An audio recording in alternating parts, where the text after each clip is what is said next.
అనంతపురం జిల్లా రాప్తాడు నియోజకవర్గం రాప్తాడు ఎమ్మెల్యే పరిటాల సునీత కార్తీక సోమవారాన్ని పురస్కరించుకొని అనంతపురం నగరంలోని మొదటి రోడ్లో ఉన్న శ్రీ కాశీ విశ్వేశ్వర కోదండ రామాలయాన్ని సందర్శించి స్థానిక శివాలయం నందు సోమవారం సాయంత్రం 4:45 సమయంలో రాప్తాడు ఎమ్మెల్యే పరిటాల సునీత కార్తీక దీపాలను వెలిగించి ప్రత్యేకంగా శివునికి పూజలు నిర్వహించడం జరిగింది.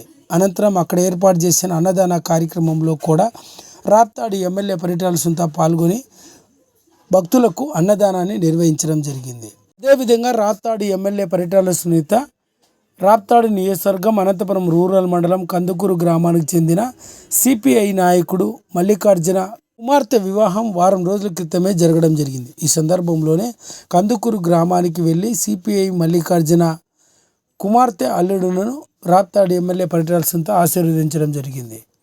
అదే గ్రామంలోనే టీడీపీ నాయకుడు రామచంద్ర నూతన గృహప్రవేశ కార్యక్రమంలో కూడా రాప్తాడు ఎమ్మెల్యే పరిటాల సునీత పాల్గొని నూతన గృహప్రవేశం చేసిన టీడీపీ నేత రామచంద్రకు ఎమ్మెల్యే పరిటాల సునీత పుష్పగుచ్చం అందజేసి శుభాకాంక్షలు తెలిపారు.